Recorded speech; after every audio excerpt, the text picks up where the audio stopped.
seul geste de toi viendra mon secours.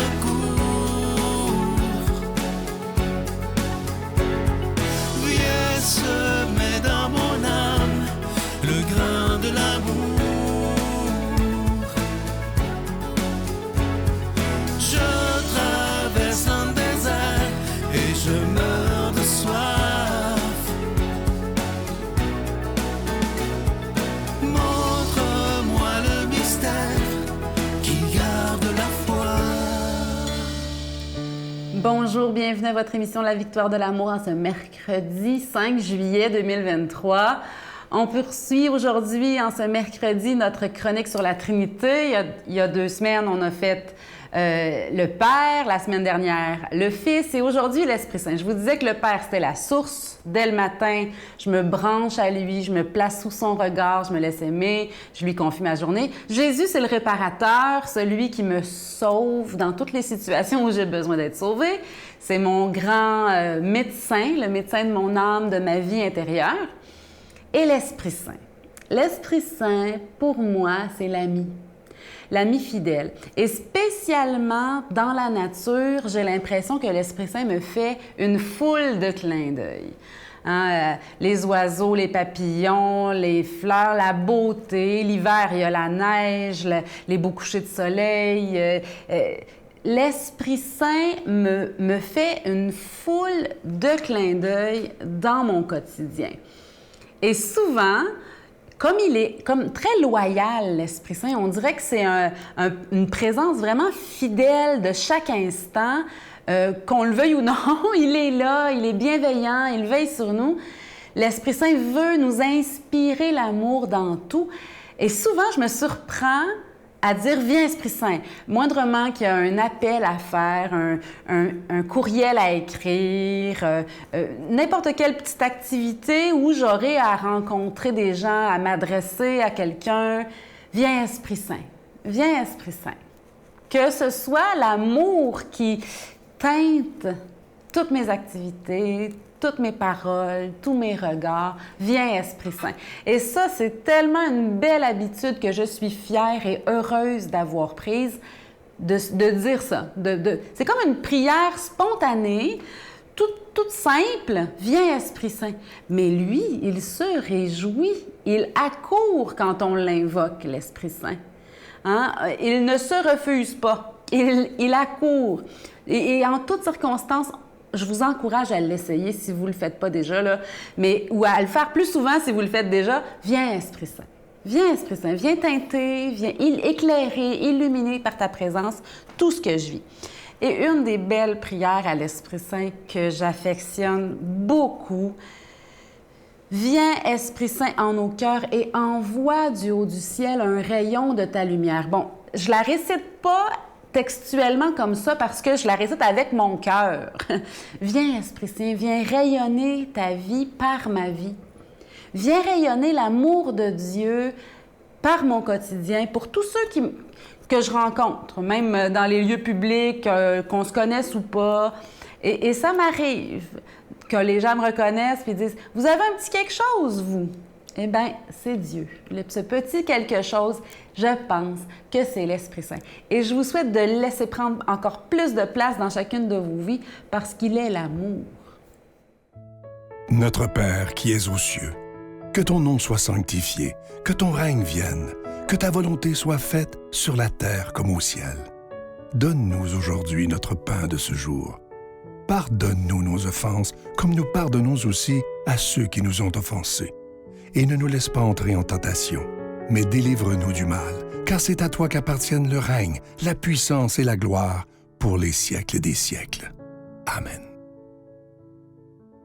La Victoire de l'amour vous invite à sa retraite spirituelle les 6, 7 et 8 octobre 2023 sous le thème « La justice de Dieu, c'est la miséricorde », en compagnie du Père Michel Marie, William Beaudoin, Sylvain et l'animation musicale avec Miguel, Jessica Poulain, Lilia Jobin et Alain Martineau. Spectacle musical du Père Michel Marie le samedi soir à l'hôtel et suite Le Dauphin de Drummondville. Réservé au 514-523-4433 ou sans frais au 1-888-811-92-91.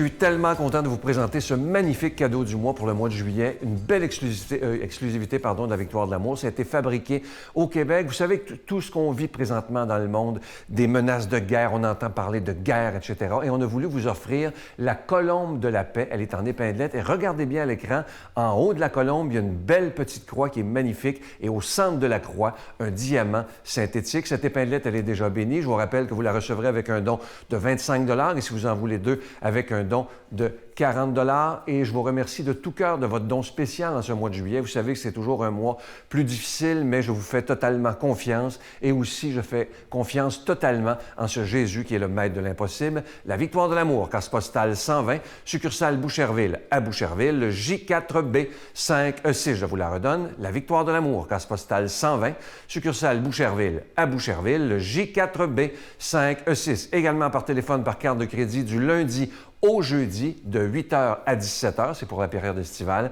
dans le 514-523-4433, 523-4433 ou sans frais le 1-888-811-9291, 1-888-811-9291 et aussi sur notre site Internet. Vous savez que c'est un moyen très rapide, sécuritaire et efficace de faire votre don, le www.lavictoiredelamour.org. Alors, je vous rappelle ce magnifique cadeau du mois en épinglette. Il s'agit de l'épinglette de la colombe de la paix. C'est orné d'une petite croix et au centre de la croix, un joli diamant synthétique. Merci de tout mon cœur de votre grande générosité en ce mois de juillet.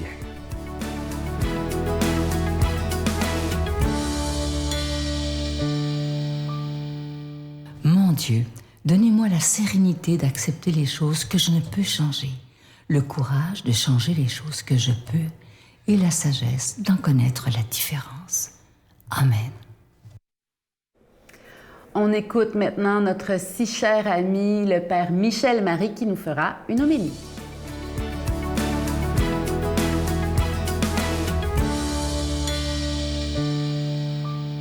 Bonjour à vous tous, mais quel bonheur que de vous retrouver. Partageons ensemble l'évangile de Jésus-Christ selon saint Matthieu. En ce temps-là, comme Jésus arrivait sur l'autre rive, dans le pays des Gadaréniens, deux possédés sortirent d'entre les tombes à sa rencontre. Ils étaient si agressifs que personne ne pouvait passer par ce chemin. Et voilà qu'ils se mirent à crier « Que nous veux-tu, Fils de Dieu? Es-tu venu pour nous tourmenter avant le moment fixé ?» Or, il y avait au loin un grand troupeau de porcs qui cherchait sa nourriture. Les démons suppliaient Jésus « Si tu nous expulses, envoie-nous dans le troupeau de porcs. » Il leur répondit « Allez !» Ils sortirent et ils s'en allèrent dans les porcs. Et voilà que du haut de la falaise, tout le troupeau se précipita dans la mer et les porcs moururent dans les flots. Les gardiens prirent la fuite et s'en allèrent dans la ville annoncer tout cela, et en particulier ceux qui étaient arrivés aux possédés. Et voilà que toute la ville sortit à la rencontre de Jésus, et lorsqu'ils le virent, les gens le supplièrent de partir de leur territoire. Mes frères bien-aimés, aujourd'hui, l'histoire que nous venons d'entendre semble vraiment rocambolesque, et l'on pourrait en sourire si le sujet traité n'était pas empreint de gravité, car au fond, ce que nous découvrons ici, c'est la lutte entre les ténèbres et la lumière, entre le Christ, libérateur du mal, et le prince de ce monde qui est Satan, et dont l'œuvre se poursuivra jusqu'à la fin du monde, bien que, et j'aime à le rappeler, saint Luc nous laisse entendre, je crois au chapitre 10e de son évangile, que la prédication du Christ signe la fin de l'empire dominateur de Satan. Et en effet, de nombreux théologiens ont affirmé que depuis que Dieu a pris la chair humaine et qu'il a agi en ce monde à travers son Fils, le pouvoir de Satan a diminué sur la terre. Il est vrai qu'aujourd'hui les possessions sont tout de même rares, mais le prince des ténèbres est toujours là et de manière sournoise, il continue à s'attaquer à la création de Dieu. À son sujet, il faut faire attention à deux écueils. Premier écueil, le voir partout. Deuxième écueil, le voir nulle part. Le Christ, à plusieurs reprises, a été confronté à l'ange déchu. On ne peut donc nier son existence, au risque de devoir déchirer quelques pages d'évangile. Soyons clairs, le mal est l'œuvre de Satan. Il en est la source et il se sert de l'homme pour l'accomplir. Aussi, lorsque nous assistons au déferlement de la haine dans les situations humaines, avant d'attaquer l'homme qui s'en fait même le vecteur, pensons que Satan est là, tapis derrière les actes humains les plus ignobles. De le penser, voyez, eh bien cela nous aide à ne pas juger négativement l'être humain, mais à le considérer aussi comme une victime du mal. Avec Jésus, on ne désire pas la mort du méchant, mais son retour sur les chemins du bien. C'est d'ailleurs ce qui se passe aujourd'hui dans ce passage d'Évangile. 2 hommes possédés par le mal invectivent le Christ. En vérité, c'est le démon qui parle à travers eux. Qu'est-ce que tu nous veux ? Tu veux déjà nous torturer avant le jugement dernier, ou tu vas nous régler notre compte ? Ici, les démons sont perturbés, nous le voyons. Ils sentent qu'ils ne peuvent pas atteindre le Christ et que ce dernier gagnera à tous les coups la partie. Aussi, ils lui demandent de ne pas les renvoyer en enfer, car il ne fait pas bon vivre en enfer, même pour les démons. Il n'y a qu'à relire l'Apocalypse pour le comprendre. Alors les démons lui demandent de leur permettre d'entrer dans un troupeau de porcs qui tranquillement est en train de manger. Qu'à cela tienne, dit le Christ, je libère 2 hommes du mal qui les étreint et je vous envoie dans ces porcs. Notons ici que la possession de ces bêtes est si forte qu'elle provoque leur mort tragique, une sorte de suicide collectif. Voilà l'œuvre du démon. On peut évidemment ressentir de la peine pour ces pauvres bêtes, mais ce qui doit dominer en nous en ce moment et qui doit nous réjouir, c'est la libération de 2 de nos frères. Et cette libération, elle vaut tout l'or du monde. Il nous reste à conclure en découvrant que les habitants de la région ont supplié le Christ de quitter au plus vite leur territoire. Pourquoi cela ? Eh bien, parce que leur bien matériel, c'est-à-dire ce fameux troupeau de cochons, a été anéanti. Et parce que, et ça c'est encore plus fort, jamais l'homme n'est pressé de se séparer du mal, qui toujours travaille en faveur des intérêts particuliers sur fond d'égoïsme. Que le Christ libérateur du mal, qui s'amuse à nous enlaidir avant de nous tuer, nous bénisse, nous protège, nous délivre de l'influence du démon. Amen. Je vous salue Marie, pleine de grâce. Le Seigneur est avec vous. Vous êtes bénie entre toutes les femmes, et Jésus, le fruit de vos entrailles, est béni. Sainte Marie, Mère de Dieu, priez pour nous pécheurs, maintenant et à l'heure de notre mort. Amen.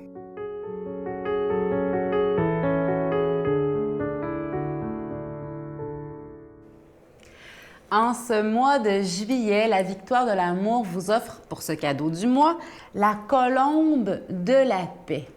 Je trouve qu'il n'y a pas de hasard. C'est bien synchronisé que ma chronique aujourd'hui a été sur l'Esprit Saint et que je vous offre cette magnifique épinglette, la colombe de la paix. N'est-ce pas que notre monde a énormément besoin de cette paix? Eh bien là, on vous offre ce symbole à porter fièrement sur vous, sur votre sac, dans votre voiture, pour nous rappeler l'importance de la paix. Et d'invoquer cette colombe de la paix, viens Esprit Saint, viens Esprit de paix dans notre monde, dans notre propre cœur. C'est là que c'est le plus important, c'est là que ça peut véritablement faire une différence. Mais l'invoquer aussi sur notre monde, dans le cœur de ceux qu'on connaît, qui manquent de cette paix dans leur quotidien. Invoquons-la et merci pour vos dons. Bonne journée. Parce que Jésus, moi, il m'a sauvé la vie. Parce que dans la période où je ne m'aimais pas, que je me détestais, comme je l'ai mentionné, j'ai retenu une phrase qui me disait « Aime-moi tel que tu es ». Puisque l'ombre gagne, puisqu'il n'est pas de montagne au-delà des vents plus hautes que les marches de l'oubli, puisqu'il faut apprendre à défaut de le comprendre.